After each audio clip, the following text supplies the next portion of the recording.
Os jogos já são uma mídia, um objeto antropológico que acompanha a humanidade há milênios. Um dos mais antigos que nós temos, por exemplo, é o Senet, que era jogado no Egito pelos faraós em 3.000 anos antes de Cristo. Uma das coisas que ele representava era a migração da alma depois da morte. Então, existe esse aspecto de codificação cultural nos jogos, eles representam algo cultural e eles também, por sua vez, interferem na cultura. Eles são usados na cultura para ensino e para reafirmar certos valores. E com os jogos digitais não é diferente. O que nós temos visto é que vários jogos de entretenimento, eles têm usado a ciência como foco principal. Você tem jogos como o Kerbal Space Program, em que você é um alienígenazinho, né? Na verdade, você coordena um grupo de alienígenas que eles têm que chegar à lua deles. O que é interessante é que, apesar do tom bem-humorado do jogo, o jogo envolve uma série de preceitos de mecânica aeroespacial mesmo. É muito difícil chegar nesse lugar e a pessoa tem que, de fato, aprender. Um outro caso, um fenômeno interessante, é o jogo Plague Inc.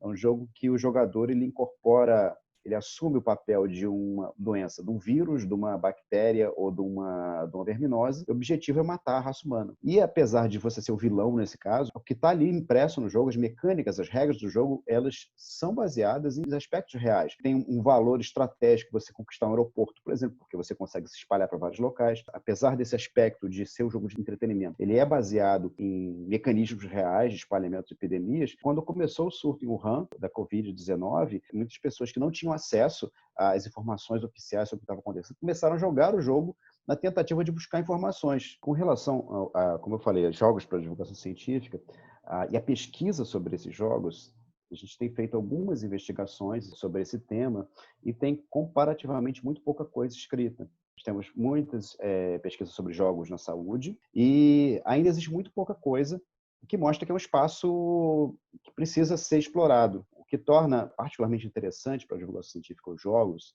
ao meu ver, é que os jogos eles são intrinsecamente participativos. E isso pode ser comparado à ideia dos princípios da divulgação científica, que é você empoderar o cidadão para que ele entenda a ciência. Você permite que ele participe desse cenário da discussão científica, dele entender o que está acontecendo, dos desenvolvimentos, das políticas públicas. A gente acredita que tem um espaço muito rico para poder fazer essa junção do surgimento de jogos que trabalhem diretamente com a divulgação científica e as pesquisas sobre esse potencial. O que os jogos têm de particular, e que isso é um complicador, é a questão que a gente chama de procedimentalidade, é o fato de que eles são regidos por regras.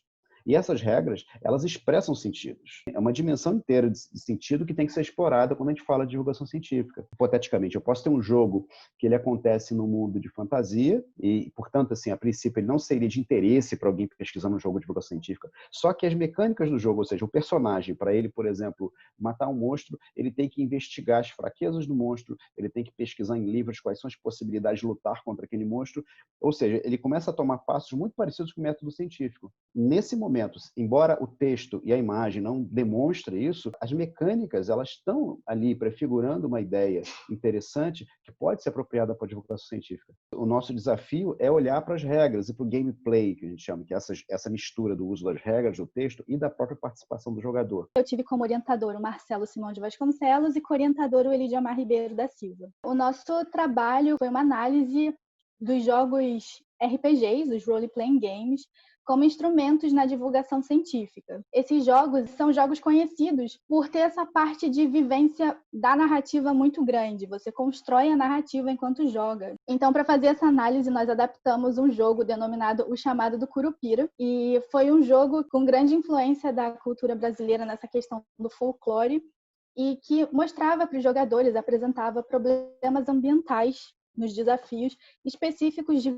várias regiões do Brasil. Com isso, os jogadores, que eram personagens do folclore brasileiro, iam tentando resolver esses desafios que eram ocasionados ou agravados pelos seres humanos. E os participantes relataram gostar dessa experiência justamente pelo contato com o conteúdo científico ser feito de uma maneira informal, o que para eles era diferente de estar em sala de aula. Como divulgadora científica, uma coisa que eu sempre tive um pouco de receio foi de apresentar para o público não científico assuntos muito específicos da ciência, com uma abordagem muito relacionada à escola ou academia. Mas eu percebi que quando você vai fazendo essa trajetória da abordagem que você está buscando, e no meu caso foi no jogo, de uma forma mais leve, com entretenimento, isso acaba vindo de uma forma muito natural. Então, é justamente aquilo que a divulgação científica tanto relata, muito mais sobre a trajetória, sobre como você está construindo o conteúdo, do que sobre o conteúdo em si.